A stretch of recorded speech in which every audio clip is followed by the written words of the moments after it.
Welcome to Automation Hour. And let's advance the slides. All right. So if you're joining us for the first time, all lines are muted. Please post any questions that you have to the chat or to our Trailblazer Community Salesforce Automation Hour. We will be recording the session and we'll be posting that information post session on our website, Automation Hour, on our YouTube channel, and we'll post out to the Trailblazer community and socialize on Twitter as well when that recording is available. And we are fully booked out through the rest of the year. So we have a lot of great return presenters, first-time presenters presenting for the rest of the year. And also want to note October 23rd is our own co-host Rakesh. He was slated to present earlier this year, but due to other commitments was not able to present. So we're looking forward to having him back and presenting. So sign up for these sessions. They are available on automationhour.com. And we can't bring this free webinar series to you without our sponsor, Concrete.io. So thank you, thank you, thank you. And here are your co-hosts, David, myself, and Rakesh. And hopefully once we're able to gather again, we hope to see you all in person. And with that, I am excited to have our guest presenter today, John Kucera, from Salesforce. He's the SVP of Salesforce Product Management, in particular the automation team. So with that, I am going to hand it over to John. And you should now have presenter rights. Hello, let's see, am I showing the right screen? Sure, we're showing a screen. Hello everybody, happy Friday. Thank you for spending some time despite the chaos going on everywhere. I recognize this is not the most important thing in the world, but still want to make sure that we can hopefully bring some innovation and some of the awareness to you all. Today, I'm going to go through mostly demo, so probably spend, I don't know, 20, 25 minutes on demo. If I do that either well or poorly, we might then give a sneak peek of some triggered automation and forms architecture guides, and then spend a little bit of time on roadmap.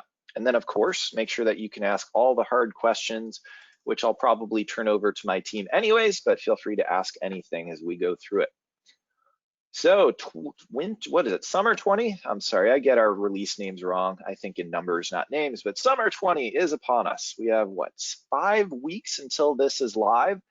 And one of the biggest things that we are super, super excited about is you now can trigger flows after you save a record. And you're like, okay, I kind of get it. Maybe I've used flows before, or maybe I love flows. Tell me why this is great. First and foremost, let's talk about our friend Process Builder. So our friend Process Builder has lived through many great battles. We know Process Builder, we love it. One of the things that we do not love about Process Builder is that it has the worst list view that has ever been created in Salesforce. Yes, you can scroll down, you can expand it, and you have versions, but what if you actually want to find one on a different page? You have to paginate through. And then what if you're going through this and you're like, you know what, I'm going to go in here, let's see, test one, I need to delete this. And let's say you're actually deleting several versions. Well, thanks to the fact that Process Builder has no URLs and all of that, we then just collapse the page. And then now you have to like open it back up and get to the other ones and do that. And then let's say you're over in Tim Trigger and you decide you want to add an action, and maybe over there we're going to add a quick action, right? Let's populate some of these fields, and we start doing all of this, and then we start selecting some of these fields, and then we realize, oh wait, as I was doing this, this doesn't have all the fields I need. So then you go into Object Manager, and you're going to go change Object Manager, you add a field or pick list value, you come over here, you refresh the browser tab, and then it's like, oh yeah, this is the worst list view ever created in Salesforce. Why did it not just keep me there? Well, we know this is a problem. Process Builder has no URLs. You'll notice the URL never changes. There's nothing of which we call routes. And so fundamentally, this is poorly designed. One of the huge, huge changes you get when you have these different flows that are then triggered are you have list views. You now have all of the list views for flow. So I'm jumping between orgs, so you'll get a little bit confused. Sorry about that. But you now can have list views that are just filtered to all of these great record triggered flows that you create. We have the trigger that's saved in these list views to say, when is it firing? Is it one of these great before save change flows that we introduced in winter 20? Or is it one of these very powerful record after save flows that we created just in summer? And look at this, you can change the width of columns. Isn't that amazing? You can even select which different fields do you want to display in this. Maybe I want to add in the API name in case you've got some duplicates. Maybe for some ISV packages, you want to see what namespaces you're in there. And also you can just differentiate between screen flows and auto launch and all of that goodness. And of course, API version and all that stuff. Flow list views are frankly a huge innovation over Process Builder. And hopefully this gives you a little bit of a sense of why you'll probably say, but we use Process Builder, we have all these great processes, why don't you just make the list view better? It basically takes us about twice the work to do that for both Process Builder and Flow. So our strategy moving forward is not to retire Process Builder and make it go away, but to continue to make Flow overwhelmingly compelling so that you can't hope but want to use Flow moving forward. And one of those great things that hopefully you're seeing benefit for that investment is just the list view. And by the way, if many of you had all of your custom list views before we introduced our list views, I think it was in winter, you may have turned off the fancy list views. Highly recommend turning these back on. I know it's a pain in the butt. I'm really sorry that we did not migrate your list views over, but this is going to be the path forward. You get a lot of goodness in here with the filters, with changing fields and all of that. And so that is your first major benefit of using Flow for record change triggers.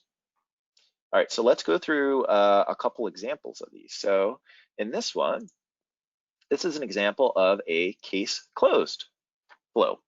And so this is just one of your run-of-the-mill ones. You want to basically check after the case is saved, and then if it is closed, let's send out an email alert. So this is different from those before the record is saved flows, because if I were to change this to before the record is saved, there's no actions. I can't actually add actions. And so one of the key differences is when this is set to after the record is saved, you get more stuff. You can create records, you can update them, you can delete them, but most importantly, you can do actions. And so this is very close. I know it's not full parity, but this is a lot closer to what Process Builder does. When you fire a process on save, it fires after the record saves. And then you can do decisions, and you can do actions, and you can do creates and updates and deletes. And so this is a great example of just something simple you might have done with Process Builder or even workflow that you now, I think, should strongly consider using Flow for. So you have the great list views and everything else. And why don't we actually check this out? All right, let me see if I have one of my 15 browser tabs open. Oh, I totally thought I had this. This one? No? Oh, all right, I'm gonna get rid of this one. 1 second, we're gonna go to, this is the email template that we're going to send. So we're gonna go to our friends at Brightbank. Brightbank has a case over here. And after I close this case, we'll see an email that will get sent out. Oh, of course, this one's already closed. All right, let's go to a different one. This one, maybe? Yes. All right, we're gonna change our status to closed. It'll fire that decision as we expect. And then, hopefully, quickly, look at that. We have our email in our inbox. We can go take the survey. So this is just one of those great examples of the new Flow record save triggers. But wait, there's more. This is pretty basic stuff, right? Why would you just throw away workflow rules and Process Builder? Yeah, I can do this faster. I don't have to like deal with API names. Well, what if you want to do fancier things? one of the things that Process Builder cannot do today is queries. So you can't look up for an existing record to see, okay, this is going to fire on, actually, let me check which object just to make sure I have my story straight. So it's going to fire when we change the record here for creating a new employee, and then it's going to check if it's a new employee. If it's an existing one, then we're going to go and query for what is that employee record, and then we're going to do decisions based on this. And you can do this for different related records, but you can also do it for totally unrelated records. So in the past, you had to create a process, you then had to create a flow, you then had to create input variables for the flow, then you had to go back to Process Builder, deal with the terrible list view, refresh it because you made a flow, and try to then say, okay, I want this process to kick off the logic, but then go over to the flow and pass the record and then do a query and all that. You don't have to do that additional query. You don't have to create an additional process. And you get this fantastic list view. And you can even do all of these crazy nested decisions. So Process Builder, as we know and love, if we go in and we go through, you can basically have like a decision here and then another decision. So it's like, if this, do all this stuff. If not, go here. And then we sort of have this workaround where you can, if you're not doing paused actions, you can have this loop around, but then you have to do mental gymnastics to figure out, when do I actually have the decision to go? When I get back to Flow, let me just close my other browser tab so I don't horribly confuse myself. You can just have decisions and decisions and decisions. You can like have branching and branching and branching, and you don't have to deal with some of those constraints in Process Builder. So think of this as having that power that Process Builder did. Anytime you save a record, you can trigger this. But additionally, you can now do some of those queries. Let me change this back so you can see all the goodness. You can do all those same actions, and you can do all of the great databasey stuff. And of course, loops. What if I want to throw a loop in here? What if I want to loop through and say, okay, every time I save a account, loop through all of the contacts and then figure out if there's an address change or something like that. So that's something that you never could do before with Process Builder, which I think now is super powerful and possible with Flow. And as you'll see in the roadmap, a huge, huge part of our focus is continuing to make Flow more accessible so that people that have been intimidated by it in the past can get started faster. And to that point, we've already eliminated 50% of the clicks that you had to do a year ago in Flow to create that same flow today. And a lot of that is getting rid of variables and stuff like that. So like when you're creating a query in this, you no longer have to create a variable and store all the fields and map all the different things that you're doing. We just do it for you. So all of this we hope is going to make it a lot faster to get started with Flow and make it so that it's easier for you than ever to get started with Flow, because of course, Flow is the future. Jen Lee, I had a few questions for you on this stuff. So I know that you live and breathe this all the time. Are there scenarios or examples where you would now be saying, you know what, we used to have to do this with Process Builder, and now we can use these use cases just with Flow out of the box because we don't have to do the passing back and forth? Yeah, so we have a lot of situations where after a record is created or updated, we're doing things like lookups to other objects. So something on the case, we're doing a lookup to the account to get something else. We're doing, like you said, the looping, decisioning. We're also pulling in custom metadata types, and based on that, doing decisioning in what paths to take. So it's definitely a benefit in not having to go to 2 automation tools when you could just do it all in one. So I'm really excited for this feature and seeing how this grows over time. Me too. And we've seen tremendous growth in both scheduled flows as well as the before save flows, those before change ones. And I'll be really eager to see how well this is resonating despite some of the gaps that we know that we need to fix that we'll talk about in a bit. All right, so this is just one of the many things that is coming this release. Another one, which is absolutely massive, is we now have reports and dashboards based on your ScreenFlow usage. So this is a report that measures for all of the different ScreenFlows, how many times were they executed? How often did they end in error? So you can start to get percents of, okay, where are people getting tripped up? Where might I have a production issue, or where might people have been doing things that we did not anticipate them doing? Also, one of the key things that I think a lot of automation builders have is, if I build it, did they come? Are people actually using this? Are they actually getting value out of this? And this is a fantastic way to prove the value of all the hard work that you put, because now you can say, hey, we built this. We weren't sure if people were going to use it.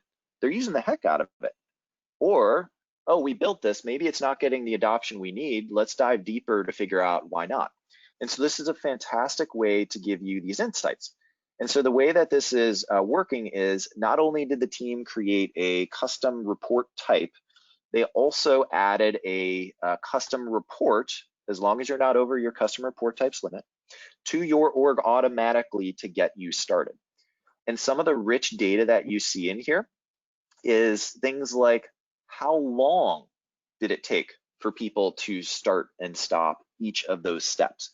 We track from the moment that you start a given screen till the moment the next screen launches.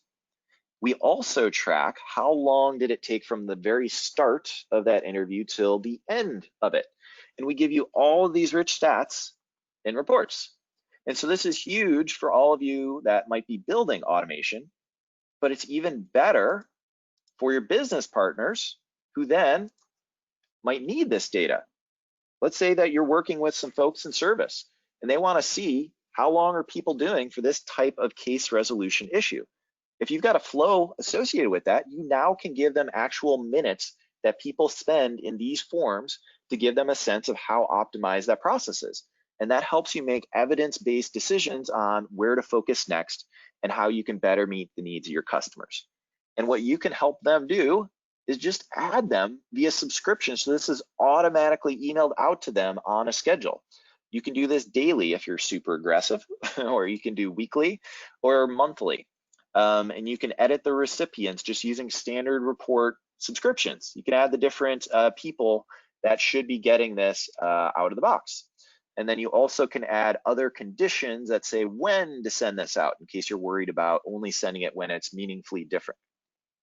And even better, there we go, back to this one. You can create these very rich dashboards like what Henry Liu created here to illustrate all the different stuff across a bunch of different reports. How many total screen flows are running? What's your average duration across all of them?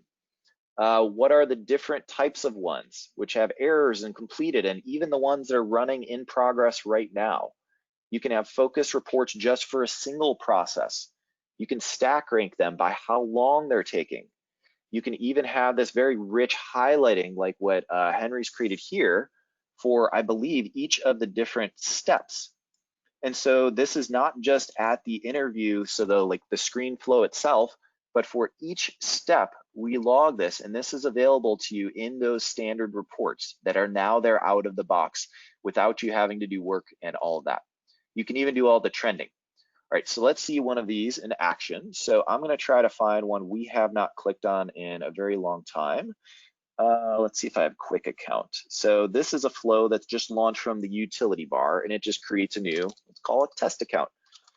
I'm in, of course, San Francisco, so I'll give a fantastic San Francisco area code. Let's see if this works. Let's see if it's a flow.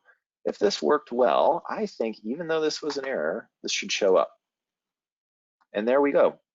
We now immediately see that we had 3 different steps execute for quick account. It ended in error, and then it's showing up here. If we do it again, let's see if I can't, I'd have to refresh the browser tab. All right, let's do this live. What could possibly go wrong, right? And then I can load up my nice utility bar one again. I'm gonna give it a bad name, another error, we refresh. And it'll show up there in a minute, but we're basically up to all these new steps. So like this is near real time. This is hugely transformational so that you now have all those rich insights for all the different screen flows that people are creating. So this is a great way to get that visibility for yourselves, for your business partners, and you can do it super fast. So super, super excited about this. So Jen, what do you think of this? I think you were saying, you know, some of this is done, but we have some agile teams. Yeah, so I think this would be great for us to be able to dig in deeper, because we do get some errors on our flows too. So And yeah, I really like the error reporting part. I love, love, love the time spent and all the metrics on that. And I'm sure my team's going to be mildly grumpy on this, but I think we can package up some of these sample dashboards and reports that we've created for those interested. I don't think we've done that yet because the team's been super squished with everything going on. So that is huge as well. But of course, there's more. So next, let's see, which one should we talk about next? Let's talk about our friends loops. I think this one has a loop in it. Maybe over here. Did I have it over here? I'll go back over here. Okay. So our friend loop. One of the things that I actually like that I know there's been some consternation about is now when I create a new loop and I add it, you select like what's the set of stuff you're going to loop over. This onboarding flow, you can loop over like all the different Slack channels. And with this, it now automatically creates the variable. So in the past, when you click into these, you have to then select the loop variable. And if you didn't have a loop variable, you'd have to close this out. You have to go over to manager. You have to click new resource, go in here and then create a variable and then wait, what type is it? Oh, it's over here. Wait, I think it's am I doing record? Yeah, I think it's record. Oh, but it's multiple values. I'm gonna go over here. And so you had to do like all these extra steps when you're creating loops to be able to process and iterate over them. And now we automatically create that for you out of the box.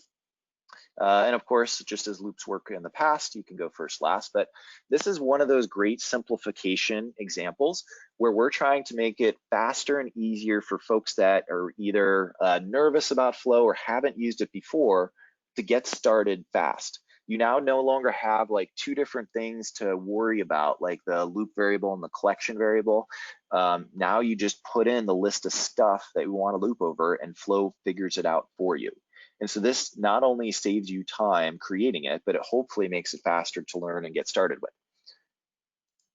And of course, there's something new down here. There's new tips. What are these tips?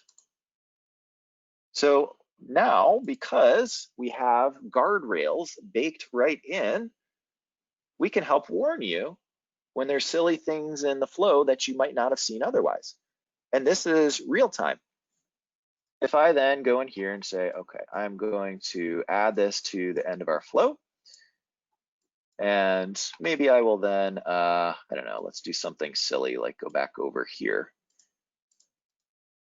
And now close that. That tip is no longer gone, but I actually just added a new problem. So what's going on in this flow, which I've made horribly confusing by the way that I've done this, is I basically made a loop where it said, okay, when you do this assignment, go do a query, then this, then go to this loop and go back. So it's going around and around and around. One of the problems that a lot of folks get into is if you try to create records in a loop, you're not going to have a good time. You're going to run into the database limits. If you add in queries inside of a loop, you're going to hit the SOQL query limit potentially if you have like a bulk API upload.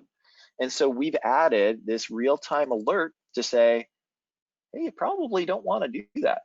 You probably don't want to have a loop where you're looping over creating records or querying them because that can create some different problems. And so this is this fantastic new guardrails that the team added in thanks to our partnership with Farhan's team over in Lightning App Builder land. So super happy about this coming in. And if you have other ideas of best practices you want us to bake in to warn other people, let us know. Then we can put the formulas and then we can basically say, in real time, what are those best practices that we should be warning people about when they might make mistakes creating a flow? You can get to all of these from our fancy new help menu. So as a part of this, we now have one-click access to Flow Builder help. So this is great. You just want to get back to the help page, you can go up there. Keyboard help. I bet a bunch of you didn't know you can go between the panels with F6. And then if you wanted to go to the new tips or not, you can use G and then D. This is like go and then commands for that. And by the way, did you know there's all these great Canvas keyboard controls that already existed? Like all of these, you might forget those. You now have one-click access to get to all those, so you don't have to remember all of it. So I can go in, do like all the different zooming and panning and moving around, and I can always get back here. Even better, link to Trailhead. Go take your trails. And then of course, the community. When all else fails and we need help from each other, we now have one-click access to get to the community. So this is really great. It's some of those little things that we think are going to help people learn faster, have a little bit more confidence, and be able to get to what you need. And if you truly, truly hate the tips, you can mute them, but I would recommend you keep them on. They'll be friendly. We're not gonna go clippy on you, don't worry. So that's some of the great new guardrails that are coming in. And of course, I wanted to now go into debug. All right, so over here, some of the fantastic new debug stuff. We're gonna go through an example of I believe this is an auto-launched flow. And we're gonna basically have an old auto-launch flow that triggers when you click a button. And so as I'm building out this flow, what this flow does is first it creates a contact, and it does that based on which account the button is on. And it's saying, okay, create a contact for that one. And then it's going to log a call for that contact as well. And so in the old way, when you would do this, you go in here and I'm doing the debug, and then I have to go back, open up a browser tab, try to get my URL just right, copy this over, figure out where my debug window went, paste in the ID, and then run. Wait, what's that little thing down there? We now have lookups. It's gonna pull in your most recent. You can just find any of the recent accounts that you were working with so that when you're testing, you can consistently test with a record without having to open up the app, without having to go to the URL box, without having to figure out the 15 or 18 character ID just to do debugging. And so as we run this, we now can run this super fast. And so we tested this out. It looks like everything's working. If I go back to our friends at Burlington, the contacts should change from 1 to 2. We now have a test contact that was created and we logged a call. But wait a minute, I'm just testing this. This isn't even an active flow. I didn't really want to create the contact, and I didn't really want to create that call either. And what happens when you run it again, and you run it again, and you run it again? And I'm debugging. As I go back to our friends at Burlington, let's see if refresh works over here. I now have all this data that's muddying up my environment. And heaven forbid, this is in production where we are testing. We know that we're not supposed to, but sometimes we do. You start muddying up production data. Well, what if there was a better way? What if when we were going to this flow and we press the debug button, we use this magic new checkbox called enable rollback mode. This then avoids creating any records or doing updates. You can do the same test over and over and over again without creating more. So we can go back to our friends at Burlington. We can run this over and over and over and over and over again. It's not creating any additional records here. This is a huge, huge win for auto-launched flows so that you can now do this debugging without creating or updating data. This makes it way faster. You don't have to roll anything back. That's why we call it rollback. And this should be a huge win. Caveats, of course, we do not have this enabled for screen flows yet due to various reasons. Also, we don't have this for record triggered flows, which do not yet support debug either. So hold tight, that's some of the roadmap stuff we're looking at for the future. But for all of your great auto launch flows that are either just happening in the background or from button clicks or other things, this is a way, way faster way to test and iterate without having to do all that ping ponging and undoing of stuff. And of course, one other, subflows. So we talked about loops, how you can create new loops. Now with subflows, we no longer require you to then set all the different variables for passing things between subflows when you create them. So this is similar to loops, another way where you can just save time when you're creating all of these. So Jen, I talk a lot about simplification. It's a huge part of where we're focused on. What are some of the things where you think that people in the community are still getting tripped up on and it still are intimidating, where we need to continue making things easier, faster, better? Well, I totally love the not needing to create your loop record variable. So that's awesome. And I do love the tooltips too, because you don't know how many flows that I've reviewed where I had to say, hey, by the way, you have a DML action within your loop, take it out. But one of the things that I think people sometimes get tripped up on is when you're in a loop and you need to add a record to a collection, because even I get tripped up sometimes in terms of when do I need to specify the ID versus just the record. And then when you're doing assignments within the loop and things like that.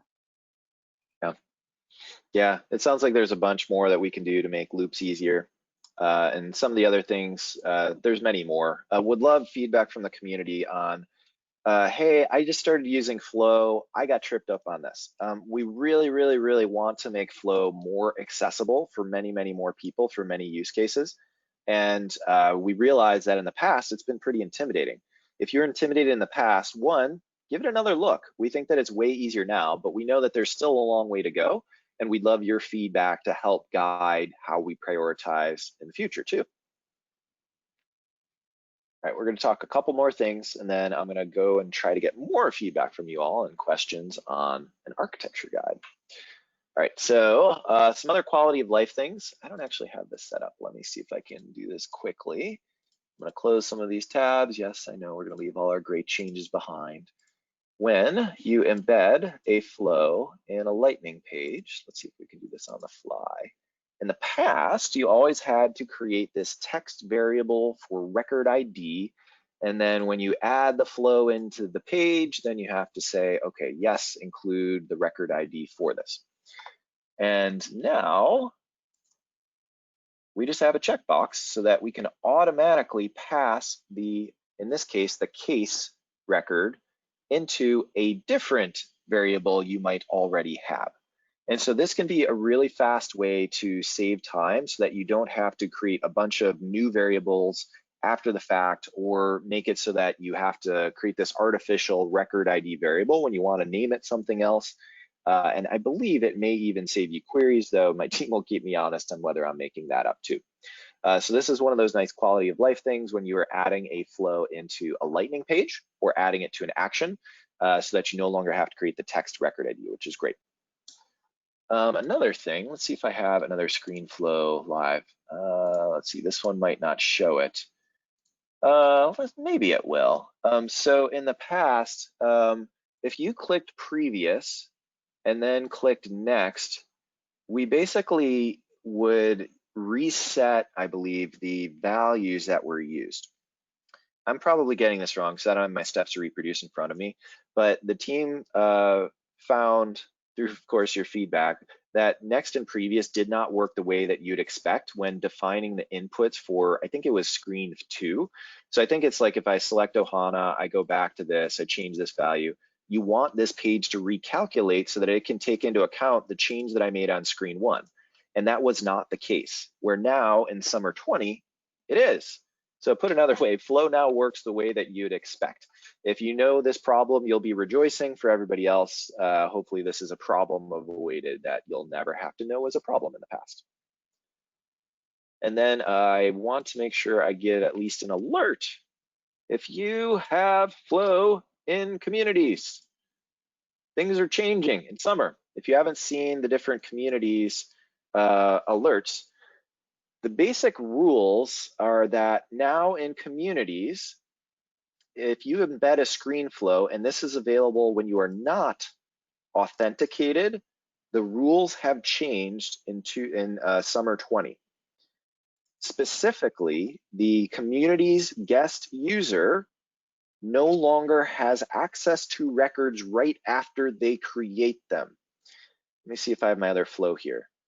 This is an example of an auto launch flow. Let's say that this was a screen flow and I had a screen flow that was saying, give me your, I don't know, account info, then I'm going to create a contact, then I'm going to create a task for that. Immediately after the contact is created, the community user no longer has sharing visibility to the record it just created because it is not an owner of that record. And now the task creation will fail the moment that Summer 20 goes live in production. So this is bad. Pay attention, please. There are workarounds. So first, there is a learnmorecommunitycloud.com site. No, it is not phishing attempt. It is an actual Salesforce site. You can feel secure going there. And they have lots more detail on all things communities. Flow is just one of the impacted areas. But there are different workarounds. One of them, we now have this advanced option for you to select how is the flow run. So by default, flows use the user context. So we're basically running in context of that guest user who does not have sharing visibility. Now we give you the ability to escalate privileges and say, we actually want this to run in system context so that this all viewing, all knowing, mythical behind the scenes user can see that contact that was just created and can now use that contact ID for creating the account. And so this is one of those workarounds, but this is very, very powerful because you are now giving unauthenticated people on the website the ability to do lots and lots of things with this flow. So if you have a mistake in that screen flow, it could be a pretty bad one. But know that you now have this very, very powerful tool as one way to work around communities. You also have this, by the way, for non-community scenarios, such as if you want a subflow to be able to do things that the user is not able to. So like, let's say the case agent is not able to change orders or alter refunds. You could have a subflow that is, and that user can only do those changes when they're in the context of that flow. So lots more power and tools available at your fingertips. And please, please, please test your community's things, read up on that. And there's also org preferences you can change around this. Please don't be surprised when the release goes live. All right, should we do some slides? Uh-oh, did I delete a slide? Somebody else delete my slide? I had a slide in there. All right, worst case, I'll just go to the other one. We're creating new architect guides. So this is a preview, not finalized at all. There's a couple problems we wanted to solve. One, we're introducing new capabilities. So dynamic forms, it is going beta finally in summer. And for dynamic forms, we wanted people to understand when do you use dynamic forms or ScreenFlow. So dynamic forms, if in case you're not aware, this is the successor to the page layout editor. It also is the successor to update actions, which can be used for other things. This allows you to put a set of fields into a Lightning page and do conditional visibility. For Summer 20, it's constrained to custom objects only and desktop browser only, not Salesforce mobile. But the way that we think about this is we want to create easy to consume guides so that folks that are creating decisions on what tech do I use for Salesforce have a very easy way to learn about all of them. And so the general recommendation is going to be for what dynamic form supports, if it does what you need, if you just need to update a single object, use it. It's fast, it's really easy to do. You can do conditional visibility with it. If you need multiple objects, or if you need multiple pages, or if you need additional logic to happen between the different forms, that's when you use screen flows. Screen flows are that great click-based way to then do these forms. And then if you need to do fancier things, let's say that you want events, let's say that you want to have a calculator where within the same screen, you can set a bunch of different things and on change, have the amount updated. You can't do that in a screen flow alone. You can do that with the Lightning Web component. So then you can just add that into the screen flow. Well, what if you also want to have automated tests? Well, that's where you'd want to go pure code only and making that work. But even in a full LWC mode, it's silly to build a wizard framework, a multiple screen scenario. So we would recommend using this. So would love your feedback on this type of decision tree. This is like the rough guidance that we're planning to put in a much longer guide for forms. And let me try to hit escape, which I'm struggling with. This one, no. Oh, this is funny. All right, I'm gonna try to go to this screen. I'm going to try to bring up that same presentation. And we have another one for logic, by the way. You get to see the inner workings of my Google Drive. Let's make sure that you're still seeing all the goodness. You do.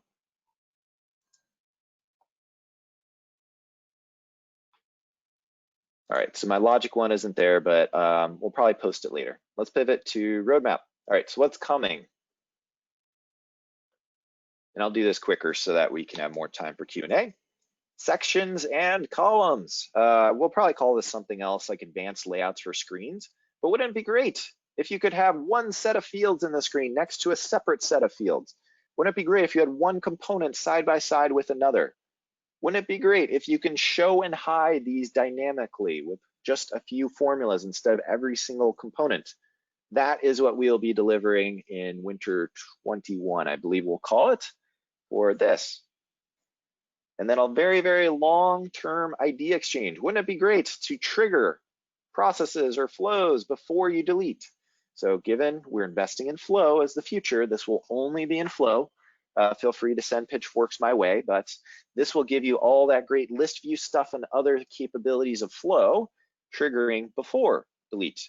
And one of the open questions we have is this a terrible idea to only do before delete without also pairing it with after undelete? So tell us if you think it's a terrible idea not to do after undelete in the same release. We'd love your feedback. And then this is what we call process builder on flow parity. We know they're not identical. We know that we have gaps. We know that things like prior value need to be supported. For winter, I don't believe we'll get to prior value, unfortunately, but we're going to do some amazing new things. We are completely rebuilding the flow canvas. Wouldn't it be amazing if you never had to connect an element ever again and the lines were just drawn for you? Wouldn't it be awesome if the lines were never crooked? Wouldn't it be great if you could just use your keyboard as a low-sighted user to build flows, which is not possible today? These are just some of the benefits that we'll get through this automatic canvas layout. And this isn't just for triggered flows. This is our proposal for all flows moving forward. We'll talk a lot more about that later, but really excited about what this has to offer.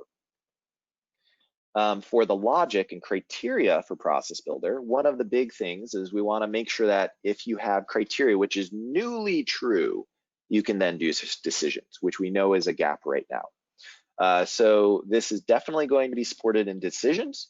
We don't know if we'll finish it for the start criteria, and unfortunately we will not have is changed supported in formulas.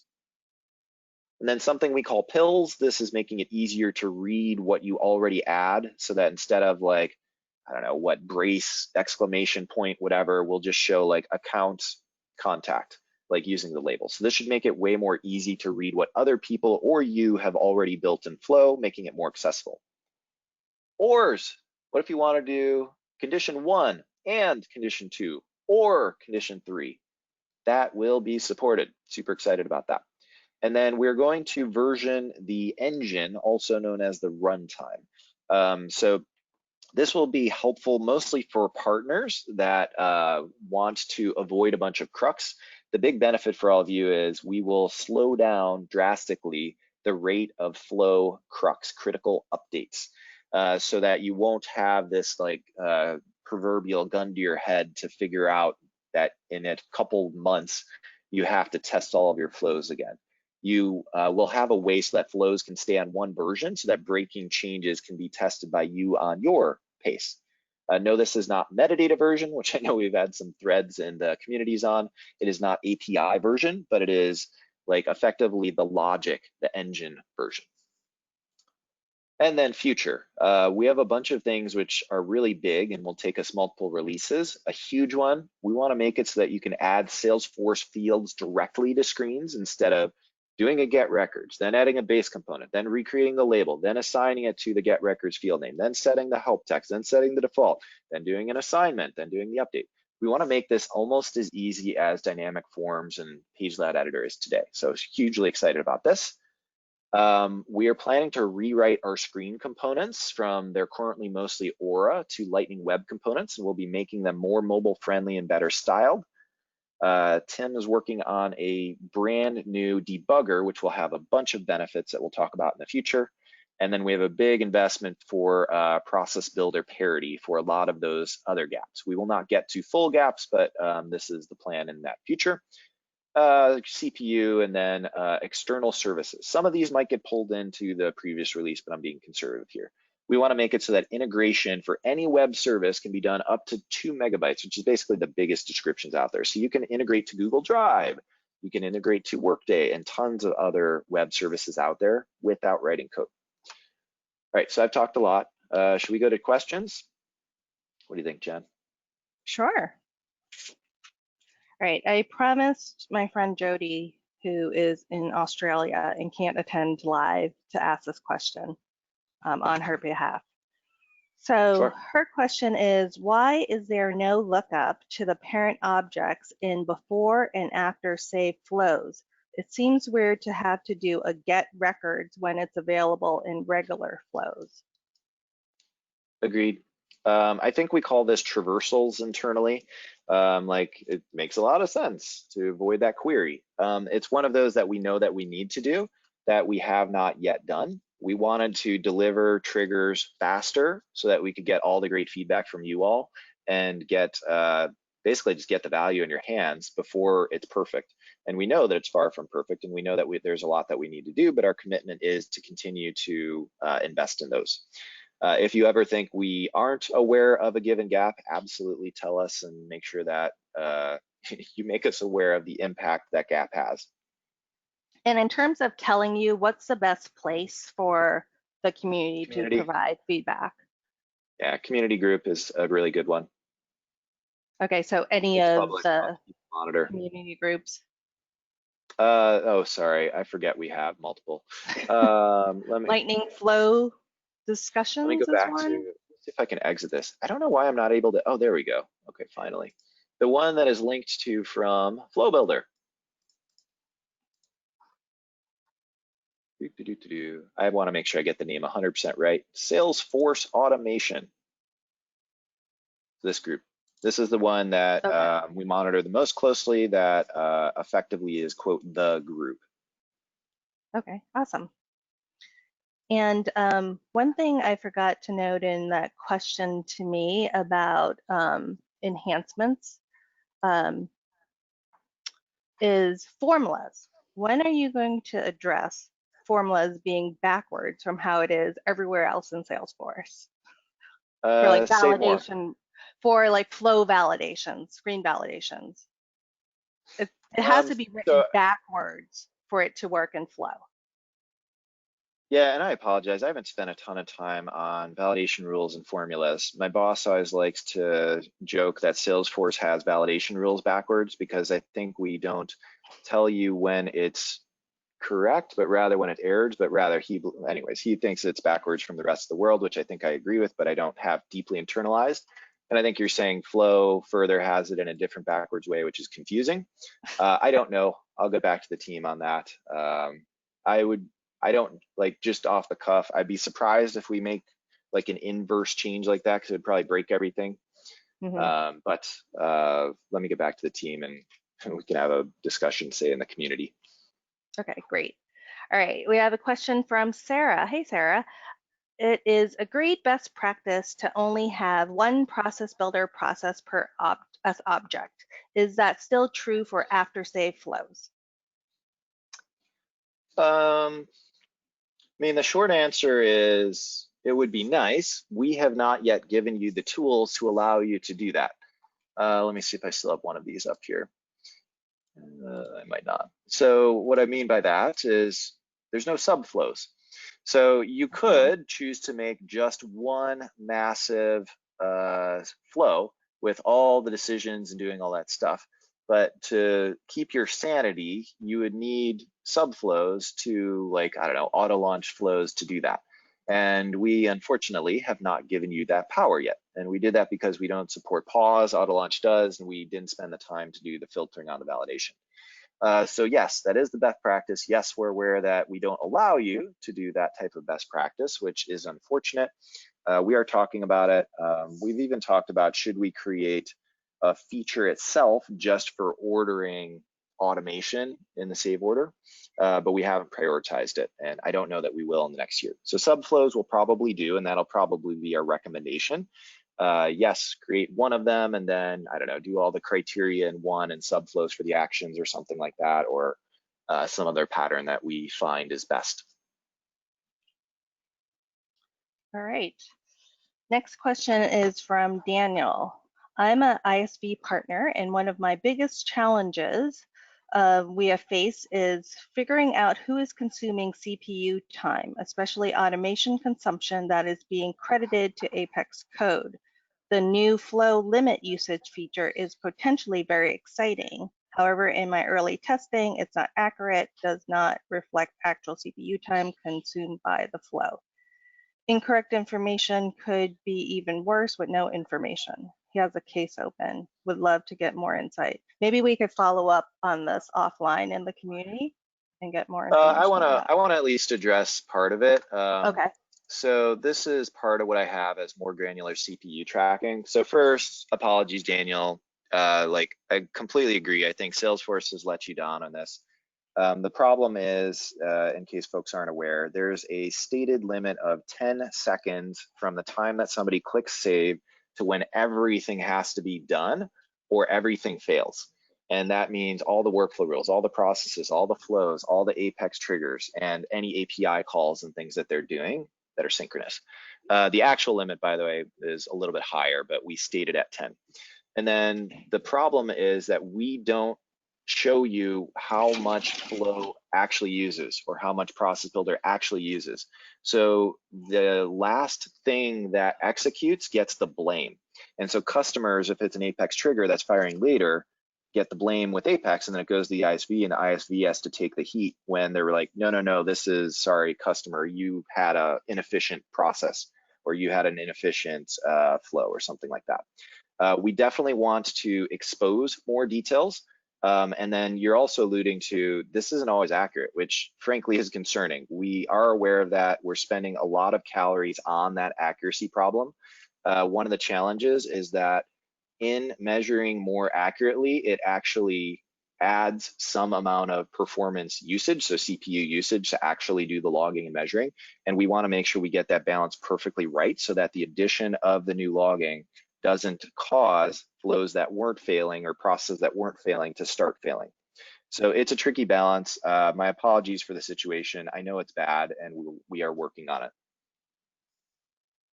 All right. Next question from Bree. I love Flow, but many that I create end up needing to be launched by Process Builder because we can't use is new or is change with Flow. How can we specify specific situations where Flow should run instead of running it with every record change, which I assume would not be recommended? Yes, unfortunately, most of that is roadmap. We're aware that's a gap, and that's a scenario where, yeah, you'll have to use Process Builder for those criteria that are not supported in Flow today. We have some of that coming in the winter release, which is targeted for mid-October. And then we have some more of that targeted for spring. So we're aware, sorry, you'll have to continue to use Process Builder where that's absolutely required for that criteria. Okay, Bradley has a follow-up to Sarah's comment, which was about one flow per object. So his question is, can we expect any docs or trails on declarative frameworks in general? I would need more context on the question. It sounds like you're asking about, are there going to be docs on how do you do that, like one per object thing? I don't know if we'll address it in, I don't think we'll address it in the what tool should I use. We might, we'll call it a stretch goal, but I don't think it'll be in there. I'll consider that and ask for after that guide. for just general best practice content on how do we help people with best practices. Okay. Marina says, love the reports on screen flows. What user permissions are needed to see these reports and results? Any potential options for this kind of reporting on other types of flows? I might need to phone a friend on this one. My off-the-cuff answer is, I don't think you need permission. Oh, goodness.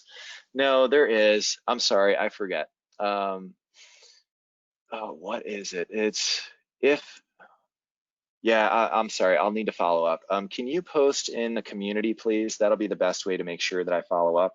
I Yeah. believe that it is, if you're an admin, you definitely see this stuff. If you ran the flow like as an agent, you can see your own flow executions within a dashboard, but you might need like something like an admin permission to see everything across everything. I believe that you can create subscriptions though, running in context of an admin, which can then be sent out with the full company view, even for a manager who does not have admin rights. But I'll need to confirm that. Okay, we'll mention you in the community post. All right, next question is from Jeremiah. Can rollback mode enabled be checked by default? That is a fantastic question, and I actually think it should be as well, but it is not. We'll consider that a feature request for the team. Tim Pang, if you're not listening, I'll send you a recording. So go lobby Tim Pang to make this checked by default. The other thing that I don't think it does is if you click change inputs, I would expect it to stay checked, but I don't believe it does. So Tim has the power to make that happen, but he's also building a completely new debugger and may choose to finish the new debugger before we make changes to these things first. All right, next question is from Daryl. One piece of feedback is the ability to empty, make null, an S-object variable. Right now, we have to do that with S-object collections, but not individual S-objects. We need to make a separate S-object with name, object null, and then do assignment to equal that to do this. So that's just a piece of feedback. Sounds frustrating. Dan says, can you look into creating a formula validation check syntax inside the new resource page when creating a new formula inside flows? This way you can find errors faster when creating formula resources. Yeah, because currently you don't find out the errors until you do a save of your flow, and then you get the flow error, the formula error. So my team's gonna hate me for all these, but at mention Alex on this one. So it's Alex E. And the debate that we've had is, I believe that we probably need like a actual formula builder with like the functions and all that, and as you're saying, like the syntax checker. I think his perception has been that most of the people using Flow are savvy enough where they're going to be building this elsewhere anyways and don't need this in line. So that's on the like whether the functions are shown here, but the syntax checker, I think it's probably just a prioritization question. Like, do you want fancy, awesome fields and screens, or do you want like formula syntax checking? And there's not going to be one perfect answer. So please make your voices and votes known. All right, I think we have time for one more question. If we didn't get to your question, if you can post that out on our Salesforce Automation, our Trailblazer community, and we'll mention the team and try to get those answered. So last question is from Eric. Can you ask John to share the makeup of his team? I really appreciate everything those folks are doing. Yes, and then Jody will probably say we have too many people again. So Alex leads the builder side of the group. So most of the stuff that you like actually interact with within the builder, like the Chrome, the toolbar, the different like interactions in the palettes. Some of the things that we're also looking at, that I actually forgot to mention in roadmap, like all these open in a modal, we're potentially having these open in a panel so that you can see them at the same time. So he manages the group that does that, but he's also on several of the teams himself and quite good at that. Samantha Reynard owns Runtime, and I forget the other team name. I think Enablement, but anyways, you guys don't care about the team names.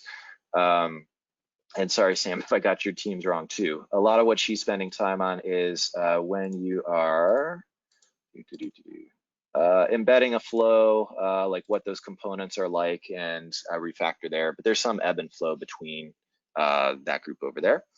And then I didn't talk about next best action today, but Janani owns next best action and the strategy builder and all of that. And so she figures out the strategy and roadmap there, reporting up to Alex. On the other side of the house, we've got Jason Teller, who's on leave right now, and he's got engine. So a lot of the back-endy type of things. That includes debug, it includes triggers, it includes the screen metrics, and some other things that I'm probably not supposed to be talking about now because they're for internal use. So Henry's focused on one of those projects for internal use. So Diana Jaffe, she owns that triggered automation and process builder parity stuff. So make your voices known to Diana for where you want all of those, like is change, prior value, things like that. And then Tim Pang's focused a lot on things like screen metrics, on things like the system mode and privilege escalation, so changing all of those options. And then I forgot if I mentioned, but debug as well. There's some ebb and flow because like the way we're structured, you have dependencies across teams and it's not always just one person that's doing everything, but that's roughly the folks that power the team. And I hope I didn't forget anybody. I'm sorry if I did. Great. All right. Again, if we didn't get to your question, please go out on the Salesforce Automation Hour Trailblazer community and post them, and we'll see that John and team get to them. Again, if you have feedback to provide to John's team, provide them on the Salesforce Automation Trailblazer community. So this is recorded. We will post the recording sometime after today's session. So thanks again, John, for coming on. Great stuff going in summer, and we're looking forward to all the awesome stuff coming in the upcoming releases as well. Thank you for having me. It's always a joy to be able to talk to you all, and more importantly, to hear if you think we're on the right path and what we should be changing. Great. And with that, we're going to end this call. Thank you all for joining. Have a great weekend.